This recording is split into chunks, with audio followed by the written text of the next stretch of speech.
गेल्या काही महिन्यांपासून तटकरे आणि गोगावले यांच्यात वाद दिसू लागला। एकमेकांवर शाब्दिक वार करण्यापासून ते जिल्ह्यातील राजकीय योजनांमध्ये पाय ओढण्यापर्यंत ही लढाई टोकाला गेली।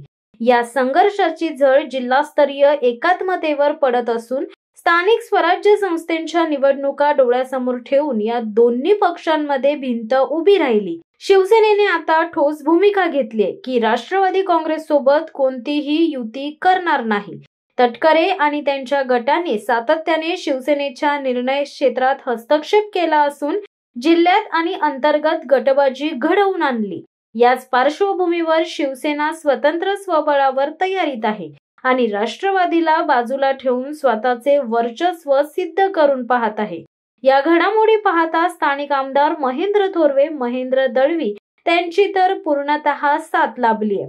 त्यामुळे तेही रायगडच्या शिवसेनेचे मजबूत चेहरे बनलेत। त्यांचा राग तटकरेंकडे असल्यामुळे दोन्ही पक्षांमध्ये मतभेद पाहायला मिळतात। ही संपूर्ण परिस्थिती पाहता खासदार सुनील तटकरे यांनी आपला जुना मित्र परत बोलवण्याच्या चर्चा चालू झाल्यात।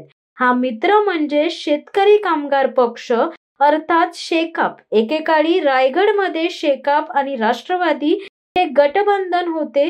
दोघांनी सत्ता भोगली।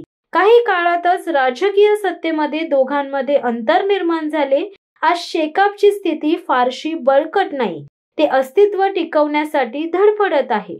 महाविकास आघाडी शेकापचा सहभाग असला तर तो अधांतरी आहे। एकीकडे काँग्रेसकडे प्रभावी नेतृत्वाचा अभाव आहे आणि शरद पवार गटाला संख्याबळ आणि स्थानिक बळ मिळवण्यात अपयश आले। त्यामुळे राजकारणात संधीला फार महत्त्वाचं असतं। आज ज्या गटाशी वैचारिक विरोध आहे त्याच गटाशी उद्या हातमिळवणी होऊ शकते। हेच तत्व लक्षात घेता राष्ट्रवादी आणि शेकाप एकत्र येण्याच्या हालचाली सुरू झाल्यात। तटकरे यांना माहिती आहे की गोगावले यांना रोखण्यासाठी मजबूत स्थानिक भागीदाराची गरज आहे। शेकापकडे गाव पातळीवर संघटना आहेत, शेतकऱ्यांमध्ये संपर्क आहे आणि काही भागात आज त्यांची मोठ्या प्रमाणावर पकड आहे। राष्ट्रवादी आणि शेकाप एकत्र आले तर गोगावले यांना शिवसेनेसाठी मोठे आव्हान ठरू शकतं। मतविभाजन होऊ शकतात आणि रायगडमध्ये सत्ता समीकरणाचा नवा रंग भरला जाऊ शकतो। राजकीय इतिहासात अशा प्रकारचे अनेक प्रयोग झालेत। हे दाखवले की स्थानिक राजकारणात वैचारिक किंवा राष्ट्रीय स्तरावरील मतभेद कमी महत्त्वाचे ठरतात। स्थानिक सत्तेचा लाभ, प्रभाव, विकास निधी यांचा भाग वाटण्यासाठी कोणताही राजकीय पक्ष कोणाशीही हातमिळवणी करू शकतो। या माध्यमातून दिसून येतो।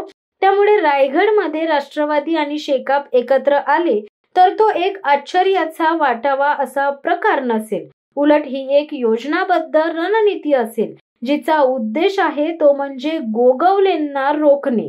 तटकरेंनी शेकापकडे हात पुढे केलाय। शेकाप तो स्वीकारेल का आणि गोगावले यांच्याकडे या सर्वांना उत्तर देण्याची काय रणनीती असेल हे आता पाहणं तितकंच महत्त्वाचं ठरणार आहे। शिवसत्ता टाइम्ससाठी दीपक दबके, माणगाव। दे धडक बेधडक वृत्त देणाऱ्या आपल्या शिवसत्ता टाइम्स न्यूज चॅनलला लाल बटन दाबून सबस्क्राईब करा आणि बेल आयकॉनला क्लिक करायला विसरू नका।